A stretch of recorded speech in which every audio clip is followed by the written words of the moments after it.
Good afternoon, it's Lindsay. It's January 29th, 2025, and so I want to talk more about this gang stalking harassment video stuff that they're doing to me. And I say they, when I say they, I mean the feds or whoever the fuck these Fusion Center police gang stalkers are harassing me. So that person, Lewis, who keeps on still calling me and coming to my house, showed up again yesterday right in the middle of my making a video about this stuff. So I started to record him as he was knocking on my window and knocking on the door and all that, saying stuff like, I want to talk to you, and nah. See, they always make it what they do when they're surveilling you, like they're doing to me, illegally surveilling me.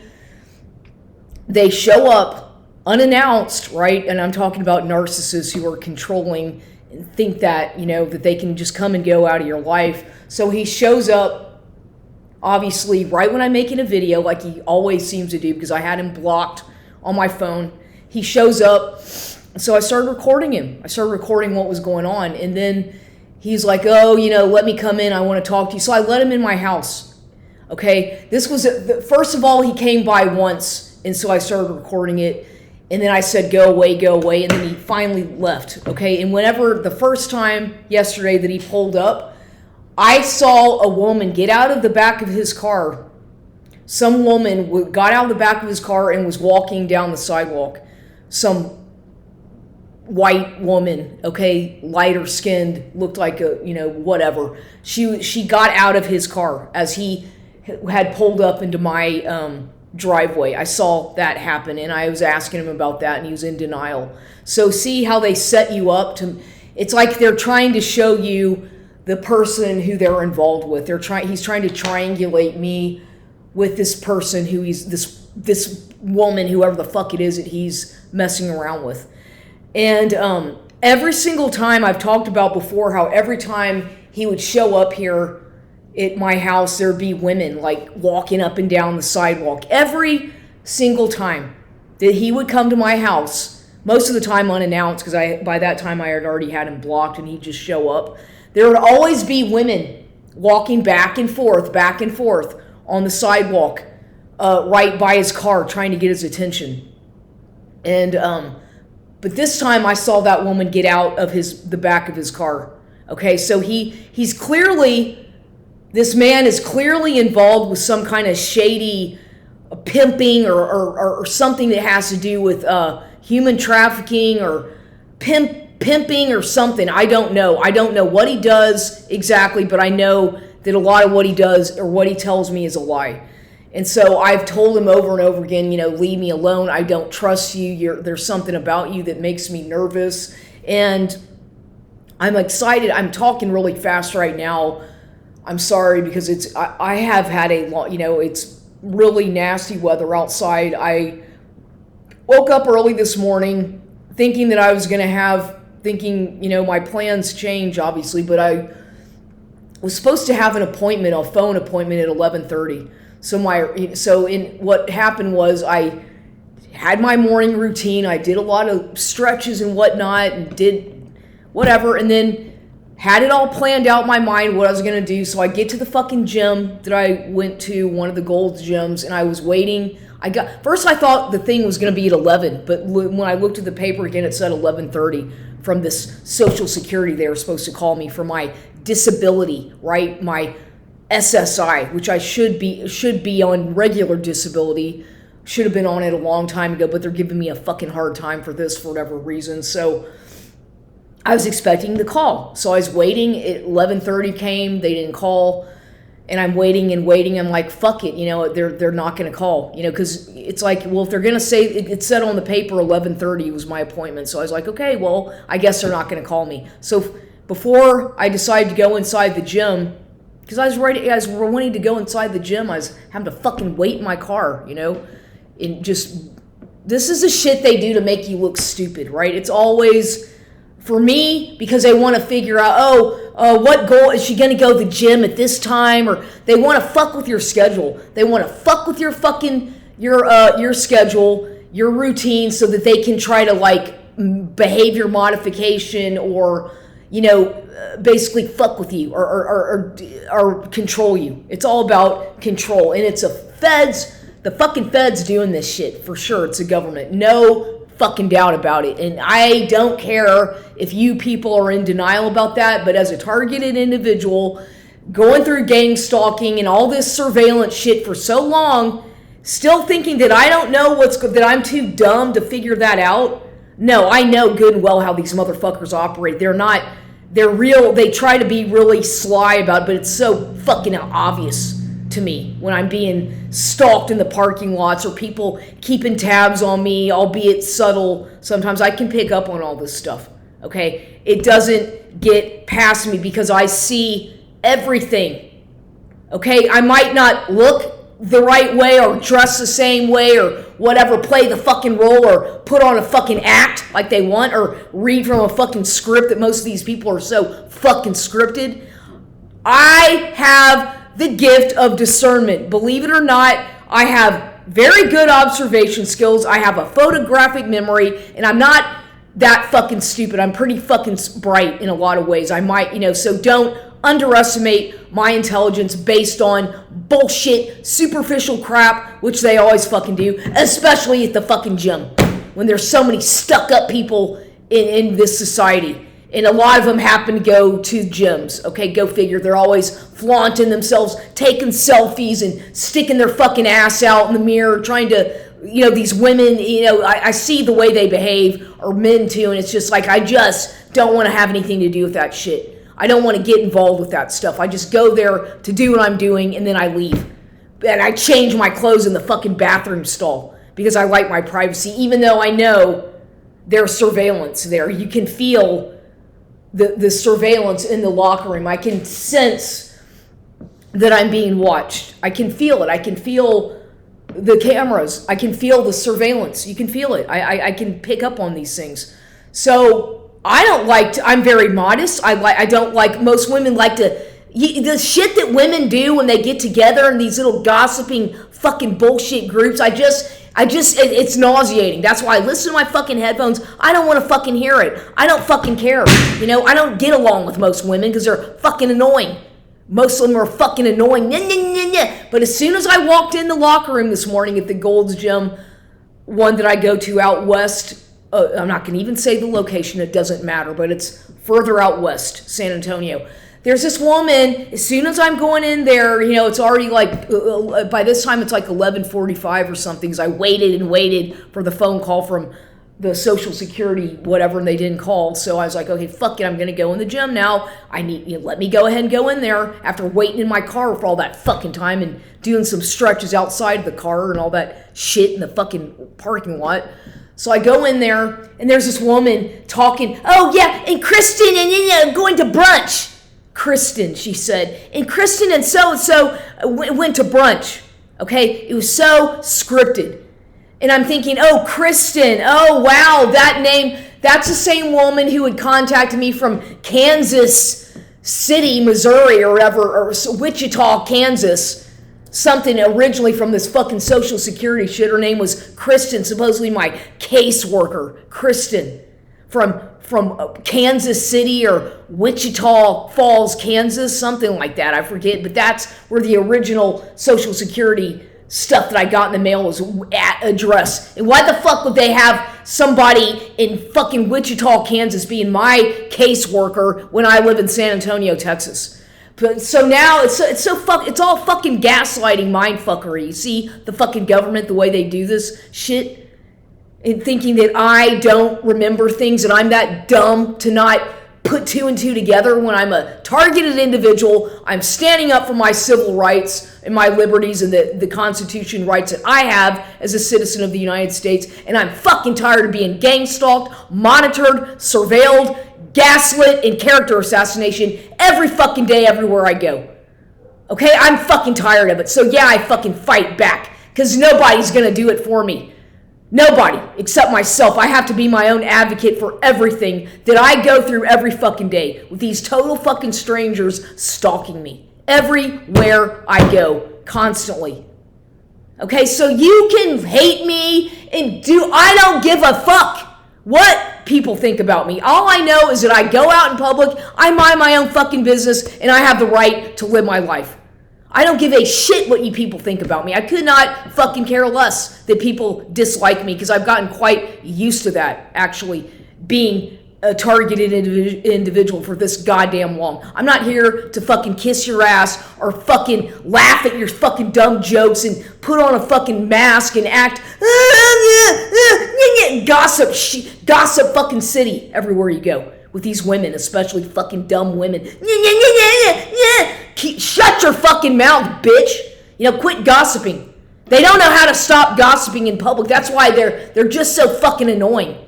I don't get along with women. I guess because number one, I don't have any goddamn kids, pardon my language. So there's not a lot that I have in common with most women who have, 5, 6 kids, and I'm just not like them. I never have been, and I never will be. And they hate me for that. They fucking hate me, and I don't give a shit what they think. It's always some fucking jealous bitch who I have to deal with. Wherever I work, it's always some fucking woman or whatever starting shit to get me fired or to get me whatever. It's always some bitch, usually. 9 out of 10 times it's some woman who doesn't like me. So honestly, I don't give a shit, okay? I don't get along with most of them. Very few. Okay, and I just don't care if they don't like me. I'm a witch, I'm stupid, I'm this, I'm that, I'm satanic according to these people because of the music I listen to, because I like different kinds of music and I research, so I'm this, I'm that. I don't fucking care what the fuck you think. I don't give a shit. But so then, by the way, when I finally got home driving back in the rain from the gym when I got left, there's a message, and I heard the message on my phone. First of all, there's 3 messages from this Lewis guy. And, I was telling him the other day, he was trying so hard to get intimate with me, and I was like, no, not gonna happen. We're not gonna do that. And I was like, no. So what I did instead, and this was yesterday when he showed up, I was like, well, you can take me. Can you take me to run an errand? I need to go get an energy drink at the convenience store. So instead, he drove me to the dollar store, okay, the Dollar Tree. And I went in there, and he waited in the car. Of course, he'll never be seen in public with me, because I guess he's too embarrassed, whatever. So he waited in the car, and I went in there to get some stuff, and there's this man following me around the whole fucking time at the Dollar Tree over there on East Commerce and New Braunfels Street over there, but across from the HEB, there's a Dollar Tree. So this man was following me around the whole fucking time I was in there, watching me, laughing at me. I'm like, what? I wanted to say, what the fuck do you want, dude? Quit stalking me. But I didn't. I just have to act like nothing's going on because I'm the one who's going to get in trouble for defending myself against these fucking psychopaths everywhere I go. So then I'm in line paying for my stuff, and he's right in front of me. They just gossip to all these fucking people do at the Dollar Tree is gossip. They talk. It's like they don't work. All they do is talk to everybody. It's like, do your fucking job. If I'm getting paid to go I'm sitting there chit-chatting with all the fucking customers like they're your best friend, how fucking unprofessional is that? But that's what they do at these fucking Dollar Trees. It's like, just shut your fucking mouth and do your job. What the fuck are you getting paid for? Quit fucking gossiping at your fucking job. So they're gossiping and talking all this shit, personal talk. This man who was stalking me in the Dollar Tree, talking to the cashier lady, this black woman, and then right behind me there's this family, a Hispanic man. He looks like an Indian Mexican, very kind of native Mayan or Indian Mexican, that certain kind of look they have, kind of short statured man. The flat face, kind of indigenous, I'd say Mayan, maybe Mexican. They're just looking at me, but getting really close. The kids were just staring at me, trying to get really close to me, and just mesmerized. And I'm like, oh my God, it's whoa, this is what the fuck, I'm in line, I'm not doing anything, I'm just minding my own business, but these kids are just it's like they wanted to just get right next to me, so close to me. And it reminded me of when I was a teenager, when I lived in Bolivia and when I'd go to Mexico and like Oaxaca, when I was young. And these kids, I remember these kids, the kids in the line kind of reminded me of like children from Oaxaca or something. They kind of, it's like, from looking at them, I was like, they kind of look like they're from South Chiapas, Mexico, or Oaxaca. That's just the first thought I had because the way they looked. And they were behaving very much like they were in shock, like they've never, like everything was not new to, like a kid in a candy store, like they've never, you know what I mean? It's like they were kind of like, maybe like they just set foot on American soil or something, like everything is new and different. And they're these big wide eyes, like looking around like, wow, how they're excited, but they're also scared. I could see that they were afraid and nervous and excited at the same time. And it was just very odd because they were really wanting to get my attention. And I was just kind of like, oh my God, it was like overwhelming because I could pick up on their intense energies. And the father, it was really strange. But it reminded me of when I would go to Oaxaca and these children like that, they kind of looked like that, yet they were dressed in the Mayan clothes. Usually they would follow me around and tug at my shirt and asking me for money or asking if I want to buy this or buy that. I was that when I first started going to Oaxaca, I was like 15 years old, way long time ago. And so I used to go walking around all the city and going to all the churches and talking to people, and I really enjoyed it back in the day it was fun. I mean, I enjoyed the experience. I love Oaxaca. I really liked going there. That was my first real, Mexico City and Oaxaca were my first real doses of what Mexico was like as a child. Well, going to crossing the border, like with my aunt Gwen and cousins, going to the Cadillac bar in Laredo and all that we used to do all the time with my family, my mom, and we used to go to the Cadillac bar in Laredo back in the day when I was a kid. That was fun. I remember that really well. I don't think that's there anymore, though. They closed that place down. But that's like a landmark, the Cadillac bar. It was a really cool restaurant right there in Laredo, Nuevo Laredo. Well, actually, it was across the border of, into Mexico. So Nuevo Laredo. Anyway, on the Mexican side. But, shit. So anyway, I just started kind of having these flashbacks. I was like, this is weird. I just started, my mind went back to Mexico. Like all of a sudden I was in Oaxaca, 15 years old again. And I just kind of went into a little bit of a flashback for a while. And then I go back and I'm like, then I go back into my car, or back out to, not my car, I go back to the parking lot and to get into the car that this Lewis is driving, his Ford Fusion, where he's waiting for me. And I was like, shit, he might drive off. I don't trust anybody. I don't trust him. I don't trust anybody. And there's this black man out there doing some dance and he's got his pants wet. It's like he pissed in his pants and he's doing some rap, dancing around. And Lewis is like, hey, nigger, what's up, nigger? What's up, nigger? Talking to the man. It's like, oh my God, okay, well, I'd say I talk like that too. No big deal, because sometimes that's how you have to talk to these people. That's how you get through to some of these kinds of people, believe it or not, is by kind of talking to them like they talk amongst themselves. I've learned, I had to learn that by living in this area, that they call each other nigga, what's up nigga, and all that shit. So it's like, oh, okay, I guess that's kind of like something they do. And I didn't know anything about that because I saw it in Houston growing up in high school too, but whatever. I'm just saying, this shit, it's just, just all the fucking street theater yesterday was just out of fucking control over there in that area of town, as usual. The street theater shit. And so I get back here, he comes in the house and he's, just like trying to get me to do something. And I was like, no, not gonna happen. I'm sorry. No. And I don't, no, I don't want to have to buy new sheets again. You've tainted everything. You've tainted my furniture. You've broken my furniture. I don't want you in my bed. I don't want you in my room. No, the answer is no. You're not No, can we just be friends and make this platonic without you wanting to get in my pants? And I was being very direct. But I need you, baby. I can't keep my hands off you. I want to touch you. Yeah, he's like obsessed with like that.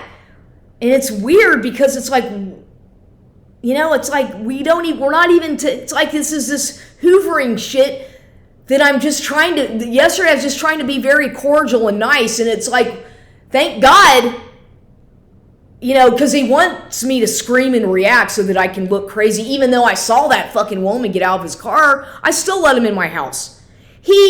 A woman stepped out of his fucking vehicle when he pulled up the first time, and I told him to go away, and then he comes back. So whatever the fuck is going on, I don't know. All I know is that thank God I didn't let him in my room, and thank God nothing happened yesterday.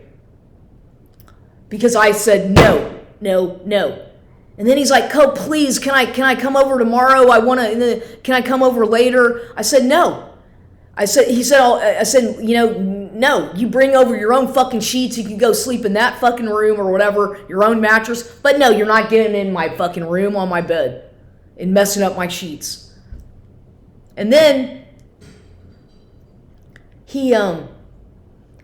so he leaves, and he's like, please unblock me. Come on, I really need I need you, baby. And then, so I did, I unblocked him.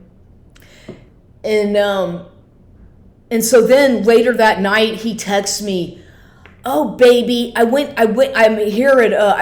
to Burlington Coat Factory and bought some sheets for us for our bed." And I'm like, "Our bed or for us? What?" He talks to me like we're a married couple or like we're a boyfriend and girlfriend, yet we're friends. It's like I'm not even in it doesn't make sense. The way they fucking gaslight you and confuse you, but you're never real. It's like, this is what the fucking narcissist does to try to keep you in a trap so that you don't know how to define the role. I mean, obviously I can figure out that he's just a player. He's just using me and he's fucking with my head because I'm not his girlfriend. I'm sure as a hell not his whatever, but I'm just like somebody who he wants to fucking be intimate with or have something done to, it's or whatever. It's like, it's just fucking crazy. And I don't feel comfortable doing that anymore. I've told him over and over again. And he still seems to think that it's okay for him to just come over, call me when he wants, when he's blocked, leave me these messages. "Oh baby, I want to see you when I get off work. Can I come over? Can I come to your house?" Well, no, I don't think so. Not, especially not after what I saw without, No, go get an STD test. Go to the fucking clinic on Grayson Street here in San Antonio and get yourself a fucking STD test, or I'll fucking go with you and I want to see all the fucking results, sir, okay? You have to be really direct with these people because if you're letting them in your bed, I haven't had any actual intimacy with him, like, penetration, thank God, because I know that, because I don't feel like it's a good idea. But he's trying to push it on me. He's trying to pressure me into doing that. And it's like, I don't want to, and I don't know where you've been, who you've been with in the past 2 years that I've been seeing you exclusively.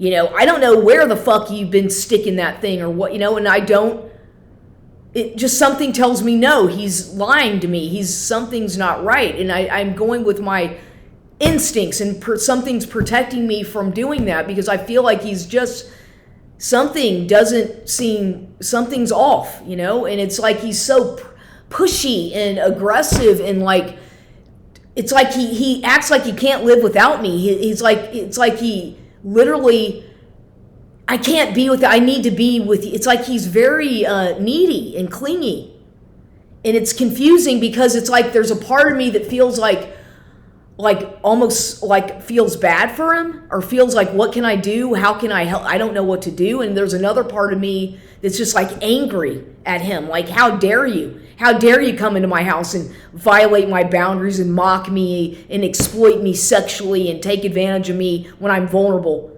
and making fun of my appearance and shit like that and critiquing everything I do, my body, my everything. Yet there's another part of me that actually feels sorry for him, like has empathy for this man that I don't even know who he really is. And what's wrong with me? There's something clearly wrong with me, and I'm trying so hard to get that through to him. I've tried over and over again to communicate my feeling. I've told him everything about how I feel. He knows how I feel. I'm very direct with him. I tell him everything. I tell him how I feel, who I think he is, everything. And he still comes around and acts like, it's like, well, what's going on here? Because there's something that you clearly are trying to keep secret from me, but I think I figured it out, but now you're mad or you want to get rid. It's like, what the fuck is going on with you? You know, I'm very honest and transparent. He knows every fucking thing about me that I've told, but he forgets everything, but I don't have anything to hide. You know? But why do these narcissistic people who try to be all secretive come into your life to try to be your handler or take control over your body and have why do they do that is the question. What do they want? What does he want from me? What does he want from me? I don't know. You know, I'm gonna keep talking about this because what he's doing, it's severe psychological abuse. And it's not like we've had a physical anything, like he's tried to hit me physically, except that time he bit me on the neck out of supposedly playing, but it really fucking hurt my neck because he was being so rough with me. But other than that, it's not like we've ever had a physical like fight, or I've tried, you know, because I know how to, but I feel sometimes like, what is he going to do, or what is he trying to get me to do? You know, it's like these people are very unpredictable. I know that I have to protect myself. I have to, because you never know what someone's going to do or who's going to, whatever. That's the way I have to feel and live, being the way I've lived for the past how I've had to live, like in survival mode here. You know, I haven't had much of a choice. But anyway, so there was this message.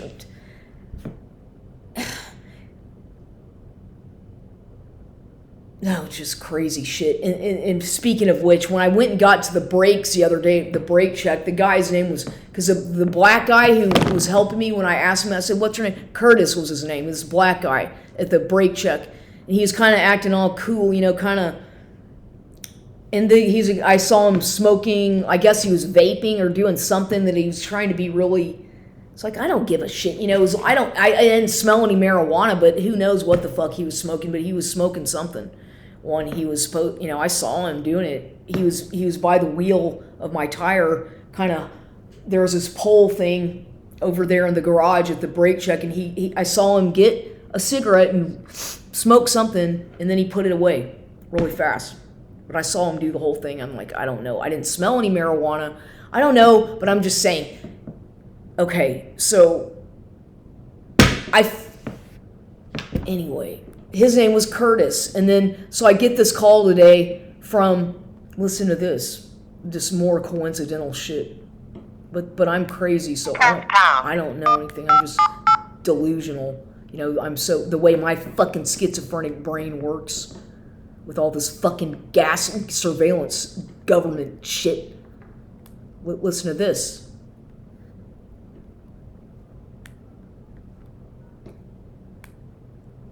You have 3 saved messages. Saved message. Mr. Curtis calling from the Social Security Administration. I'm going to call you back on the next 2 to 5 minutes. We have an appointment to discuss your SSI case. This is Mr. Curtis calling from the Social Security office in downtown San Antonio. Once again, this message is for Lindsay Baldwin.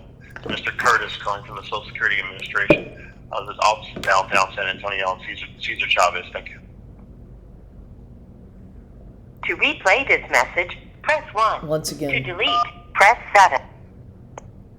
It's Mr. Curtis calling from the Social Security Administration. I'm going to call you back within the next 2 to 5 minutes. We have an appointment to discuss your SSI case. This is Mr. Curtis calling from the Social Security office in downtown San Antonio. Once again, this message is for Lindsay Baldwin. It's Mr. Curtis calling from the Social Security Administration. This office in downtown San Antonio on Cesar Chavez. Thank you. To replay this message, press 1. To delete, press 7. To save, press 9. For more options, press 6.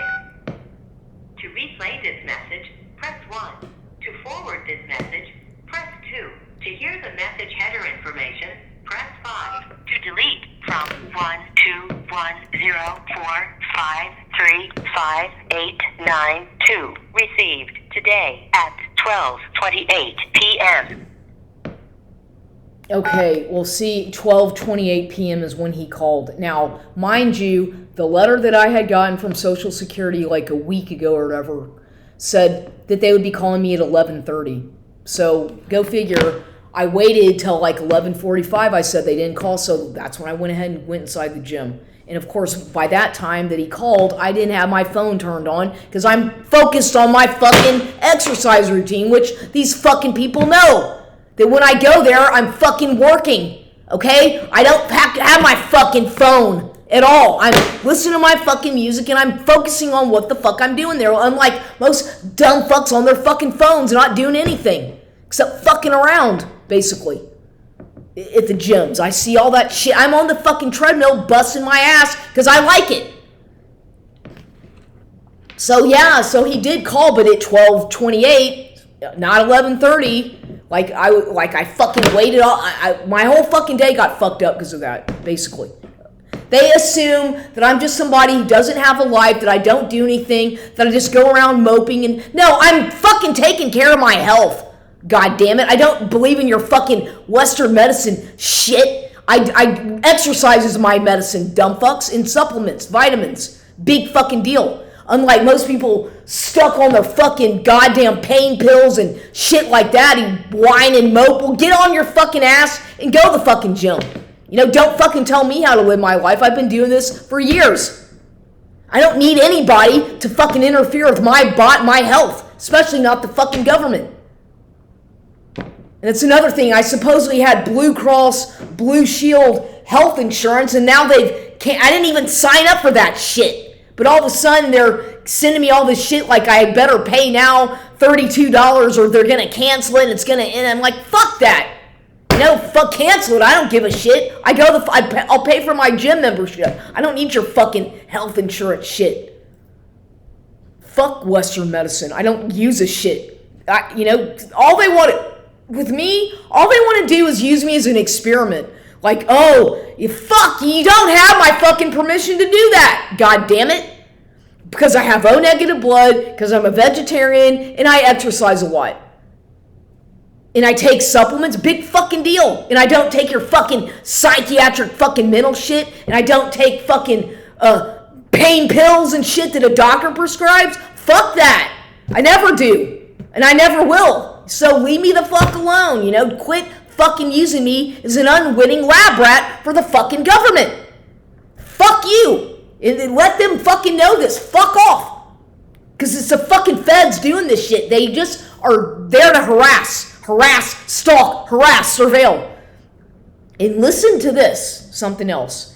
If you people want to educate yourselves about the fucking government and about the fucking stupid medical COINTELPRO, why don't you do some fucking research for yourselves and listen to something called you can listen to The Curse of Canaan by Eustace Mullins, but listen to Murder by Injection, also written by Eustace Mullins. And some people, oh, that's a conspiracy. No, it's not conspiracy. Shit, it's real. So listen to that. Listen to the one about the Rockefellers, the chapter about the Rockefeller Foundation, and listen to that. And listen to the one about AIDS as well. It's interesting. And this is all in Murder by Injection by Eustace Mullins. And you're going to listen to them, to how the fucking feds, the fucking FBI, what is their main job? What is the job of the FBI? It's to harass people. The only fucking job of the fucking FBI is to harass people. That's their job. Nothing else but to harass people. The feds are there to fucking harass people who are not doing anything but trying to live their life under the Constitution. They harass, they stalk, they send their fucking flying monkey dumb fucks to fuck with you if you're thought control police and shit, harassing everybody because they don't have anything fucking better to do. So do your research about the fucking I fucking hate the fucking FBI, and I sure as fuck hate the government. And everybody who knows me and respects me knows that about me.